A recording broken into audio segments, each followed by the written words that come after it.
Thank you, Inder, for giving an overview of the session.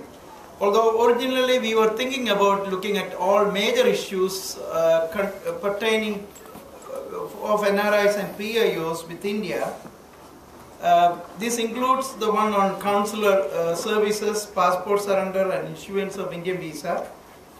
Many of our people are encountering a lot of problems in terms of NRI, PIO, real estate being snatched by relatives and even other people by fictitious documents with the connivance of local officials. A large number of NRI students seeking admission to various universities, and I know personally a university in Kerala where our American NRI students have not been given permission by the Vice Chancellor, and it is already in the High Court. And we also know the issues of some of our PIOs after overseas Indian citizenship was implemented. Government of India said many of the people in profession, including medical, dental, architecture, they could license, have the licensing in India, but these have not been implemented because of the many Indian agencies which oversee this licensing have not implemented it. So, however, we are not going to take up many of these issues. We will just concentrate on issues need to be sorted out in Indian passport surrender and issuance of Indian visa. And I am so pleased that one of the senior officials from the Ministry of External Affairs is here. In fact, even if we can do anything, it can be done only through Ministry of External Affairs. And I hope that after this session, Honorable Mr. Gupta would convey to the ministry officials that these are a major issue. Just give you a brief about what is this issue. A large number of Indian Americans are currently very unhappy on the new rules imposed by Government of India for surrendering the old Indian passport and delays in issuance of visa to visit India. Naturalized citizens of Indian origin living in other countries such as Canada, UK, other European countries, Australia, New Zealand, and several other countries are also facing similar problems with Indian missions in their respective countries.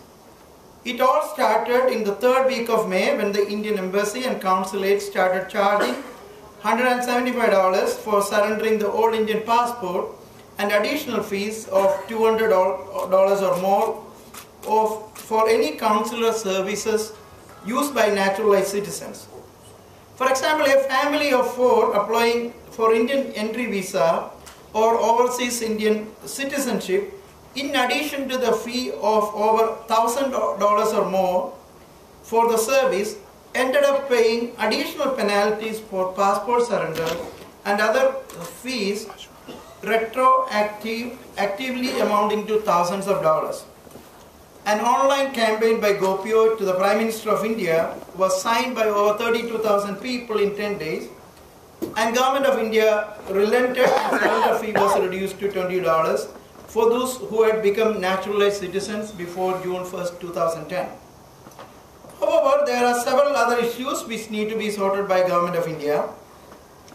The decision to surrender Indian passport by all natural citizens was taken after it was pointed out that some people who became citizens of other countries had misused their old passport to go to India and returned back showing their foreign passports. These things would have happened, and I know it would have happened, but before 9/11. However, now it is very difficult to happen since one cannot get away using 2 passports. If one uses an old Indian passport at the entry point in India, he or she cannot leave India using a foreign passport since that would not have the entry stamp which the Indian immigration officers look for. If you don't have it, they will take the person directly to the jail. In June 2010, the Secretary of Ministry of Overseas Indian Affairs, Dr. Didar Singh, had sent a notification to many NRI PIO organizations and prominent NRIs stating that those who acquired citizenship of another country before January 2005 need not obtain the surrender certificate.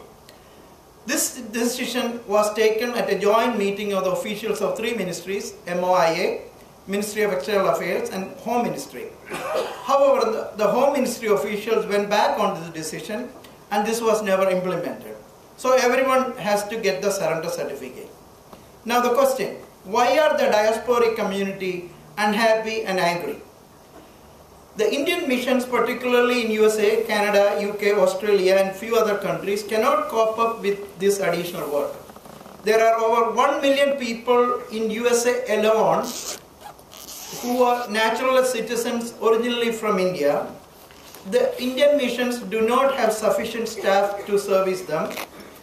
In the beginning of these new rules, the queues for passport surrender extended to a few blocks on the street of Manhattan.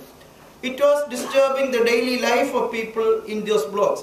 You know, people just taking a walk with their dogs. They said, what the hell is going on? 5 blocks of people standing and there is no place to go around. So the New York Times and Daily News showed these pictures and the big news item. Then suddenly the consulate woke up and they said they cannot accept any more applications in their missions. They said they will only take it by mail. And that is the issue. They cannot service people. Tons and tons of passports are coming in and they cannot service people who want to come to India and come to their motherland, and that makes it very difficult for people to get a visa or OCI.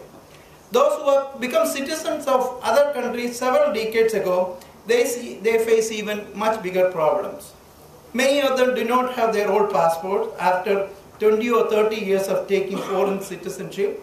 The consulates have guidelines to provide affidavits about the loss of passports. However, there are many hassles to go through. The question comes, what is the purpose of these surrender certificates, especially when the passports are expired decades ago? Now, to sort this out immediately, GOPIO has made some suggestion, and one most important suggestion which we would like Mr. Gupta to take it to External Affairs Ministry. We have suggested one solution to this problem is that those who have become naturalized citizens before year 2000 and whose Indian passports are already expired need not surrender certificate, since these old passports are no more valid documents. I'm going to give my own example. I'm still an Indian citizen after 38 years ago. After 38 years of going to America, my passport, I got it issued in 2003. And if I get my Indian citizenship today, I can still misuse it tomorrow to come to India. But if you go back 10 years, passports are issued for 10 years. Nobody who has a passport issued before 2000 can use it. So a good solution right now is that if you keep the deadline of 2000, Mr. Singh made the 2005, okay, we will compromise, make it 2000. Those travel documents are valid. That will reduce a bulk of the problems in the Indian mission. So we would like you to take up this to the government. Now, the second thing, reduce the passport surrender fee of $175 to those who became naturalized citizens after June 1st, 2010 to $20. It has been done for $20, but it should be reduced to $20. The thing is that why do you have to pay money for a surrender certificate? Government of India, the ministers, ambassadors, they all work very hard to get a goodwill from the overseas Indian community. And suddenly some new laws have come. We are losing so much of goodwill from the people. And if suppose you give a time, if they $20 for service, if they want to surrender it, but give 3 months, if they don't do it, you charge $175. Okay, 2 other things, suggestion I have.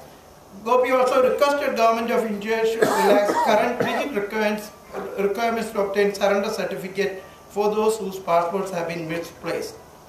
Also, finally, increase the staff in these places. A few things which I want to bring it to your attention, that as Inder said, a lot of people have cancelled their trips to India. A lot of them are stuck in this big 20 inches of snow which I mentioned.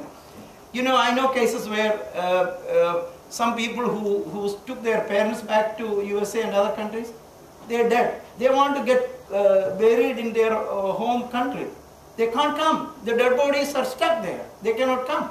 So they have no choice. I think, you know, we are affecting ordinary people. So these are the things Government of India should take immediately. Many senior citizens, they can't afford to pay so much of money for this all this passport surrender and the penalty. Now, finally, I just want to conclude that, see, we appreciate Government of India done a lot of things for the people of Indian origin. And I particularly mentioned that starting Pravasi Bharatiya Divas, OCI, PIO card, a separate ministry for overseas Indian affairs, and these were all good decisions on the right direction. However, these new rules on passport surrender have alienated a large number of NRIs and PIOs. The diasporic Indian community are just the ministries of Home, External Affairs, and Overseas Indian Affairs to resolve these pressing issues immediately. Thank you.